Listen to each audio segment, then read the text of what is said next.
ஸ்ரீ ராஜராஜன் பொறியியல் மற்றும் தொழில்நுட்ப கல்லூரியில் செயற்கை நுண்ணறிவு குறித்த சர்வதேச கருத்தரங்கம் நடைபெற்றது.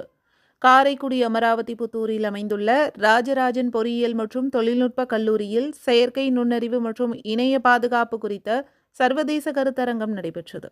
இந்த கருத்தரங்கத்தில் 3 தலைசிறந்த செயற்கை நுண்ணறிவு ஆய்வாளர்கள் அமெரிக்காவைச் சேர்ந்த திரு வாசன் கிடம்பி, முனைவர் அருண் அம்புரோஸ் மற்றும் புனே NCL ஆராய்ச்சியாளர் முனைவர் கார்த்திகேயன் முதலானோர் சிறப்பு விருந்தினர்களாக கலந்து கொண்டனர்.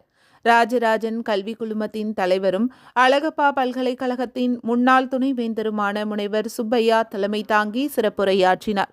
அவரது உரையில் உலகின் தலைசிறந்த ஆராய்ச்சியாளர்களை கொண்டு இந்த கருத்தரங்கம் நடைபெறுகிறது என்றும் இவர்களை கொண்டு செயற்கை நுண்ணறிவு மற்றும் இணைய பாதுகாப்பு குறித்த புதிய பாடத்திட்டம் உருவாக்க உள்ளதாக கூறினார். இந்த நிகழ்வில் கல்லூரியின் முதல்வர் முனைவர் முத்துக்குமார் வரவேற்புரையாற்றினார். நிகழ்வின் கருத்துரையை செயற்கை நுண்ணறிவு துறை தலைவர் சுஜாதா வழங்கினார். கருத்தரங்கத்தின் முதல் சிறப்பு விருந்தினர் வாசன் கிடம்பி இணைய வழியில் மாணவர்களுடன் கலந்துரையாடினார். $15.7 டிரில்லியன் மதிப்புள்ள சந்தை வாய்ப்புகள் செயற்கை நுண்ணறிவு துறையில் கொட்டி கிடப்பதாக கூறினார். முனைவர் அருண் அம்புரோஸ் பேசியபோது மற்ற துறை மாணவர்களும் செயற்கை நுண்ணறிவு கற்றுக்கொள்ள வேண்டும் என்று கூறினார்.